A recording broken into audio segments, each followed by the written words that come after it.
तो आज का जो टॉपिक है वो टॉपिक है यह ब्लॉक एलिमेंट। देखिए ये ब्लॉक एलिमेंट समझने के लिए हम लोग समझते हैं यहाँ पे न्यूक्लियस है और ये न्यूक्लियस के बाहर कुछ सेल है। ये सबसे बाहर की सेल है, आउटर मोस्ट सेल है।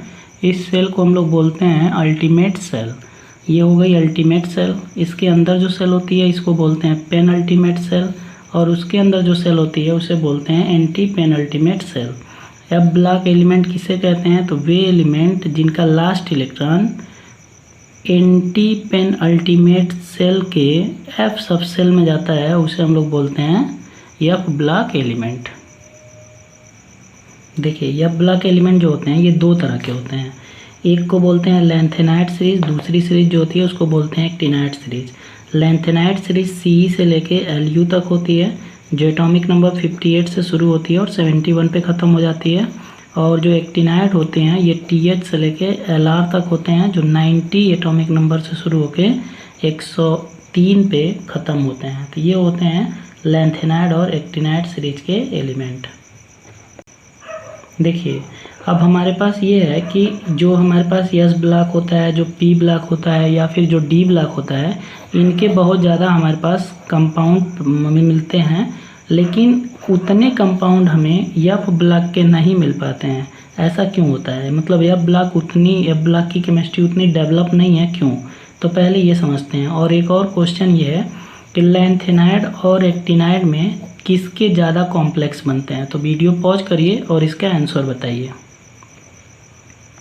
चलिए समझते हैं कि लेंथेनाइड और एक्टिनाइड में किसके ज़्यादा कॉम्प्लेक्स बनेंगे। तो देखिए जो लेंथेनाइड होते हैं ना, इन लेंथेनाइड शुरू होते हैं, मतलब इनका जो लास्ट इलेक्ट्रॉन एंटर करता है वो 4f में एंटर करता है। 4f के बाद 5d आता है और 6s आता है।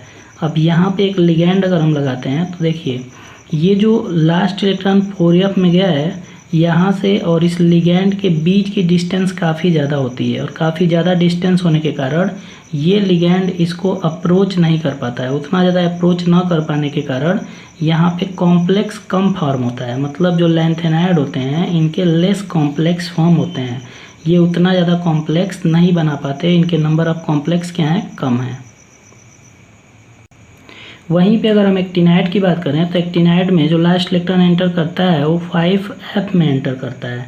तो 5f में एंटर अगर ये कर रहा है तो 5f के बाद जो आएगा वो यहाँ पे देखिए 5f के बाद यहाँ पे क्या आएगा? 6d, और यहाँ पे आएगा 7s।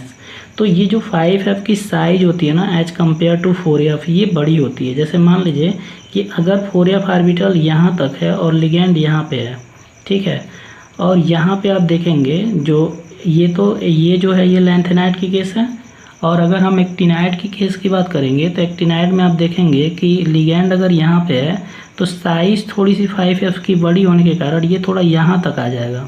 अब यहाँ पे डिस्टेंस कम हो जाती है, लिगैंड और लास्ट इलेक्ट्रॉन जहाँ एंटर किया हुआ है, जिस सब सेल में एंटर किया हुआ है उसके बीच की डिस्टेंस कम हो जाती है। यहाँ पे डिस्टेंस ज़्यादा होती है, तो ज़्यादा डिस्टेंस होने के कारण कॉम्प्लेक्स कम फॉर्म होते हैं, लेकिन यहाँ डिस्टेंस कम हो जाती है जिसके कारण यहाँ पे कॉम्प्लेक्स क्या होते हैं? थोड़े ज़्यादा फॉर्म होते हैं। तो एक्टिनाइड जो होता है लेंथेनाइड के कंपेयर में ज़्यादा कॉम्प्लेक्स फॉर्म करता है।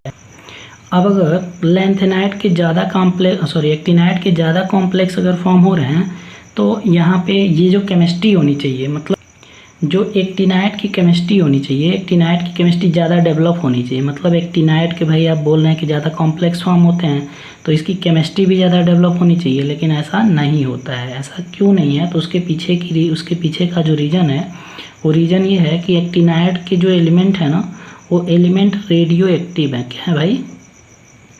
रेडियो एक्टिव हैं। अब अगर ये रेडियो एक्टिव होंगे तो ये जब किसी के साथ रिएक्ट करेंगे तो जो कंपाउंड बनाएंगे ना वो अनस्टेबल बनेगा, और अनस्टेबल होने के कारण ये क्या होते हैं? ये मतलब ज़्यादा स्टेबल कॉम्प्लेक्स फॉर्म नहीं कर पाते हैं, इसलिए इनकी भी केमिस्ट्री क्या है? बहुत ज़्यादा डेवलप नहीं है। अब लेंथेनाइड और एक्टिनाइड के कॉम्प्लेक्स को एक साथ जब मिला के बात किया जाता है, कलेक्टिवली अगर हम बात करें लेंथेनाइड और एक्टिनाइड को, तो इनको हम लोग इनर ट्रांजिशन एलिमेंट कहते हैं। क्या कहते हैं भाई? Inner transition element. मतलब देखिए जो ये जो अंदर का जो 4f इलेक्ट्रॉन होता है ना, जो 4f में इलेक्ट्रॉन होता है, यही ट्रांजिस्ट होता है। ये इलेक्ट्रॉन इसमें ट्रांजिशन होता है, जिसके कारण हम लोग इसको बोलते हैं इनर ट्रांजिशन। देखिए ये बहुत अंदर है, यहाँ इसके अंदर है, यहाँ पे है, ठीक है। तो इसलिए इसको बोलते हैं इनर ट्रांजिशन एलिमेंट। तो ये इनर ट्रांजिशन एलिमेंट इसलिए इनको कहा जाता है। और इनको एक और नाम दिया जाता है रेयर अर्थ मेटल। तो रेयर अर्थ मेटल इनको क्यों कहते हैं? तो पहले के ज़माने में जो लैंथेनाइड हुआ करते थे, ये लैंथेनाइड बहुत कम मिलते थे, मतलब लैंथेनाइड ज़्यादा नहीं मिलते थे। और जो मेटल थे, ये मेटल अपने ऑक्साइड के फॉर्म में मिलते थे, बट लैंथेनाइड ऑक्साइड के फॉर्म में बहुत ही कम थे, लैंथेनाइड ऑक्साइड के फॉर्म में नहीं मिलते थे। इसलिए उस टाइम पे इनको रेयर अर्थ मेटल बोल दिया गया। लेकिन आज के टाइम पे ये लैंथेनाइड जो है, ये लैंथेनाइड सल्फाइड के फॉर्म में और सल्फेट के फॉर्म में बहुत ज़्यादा मिलते हैं।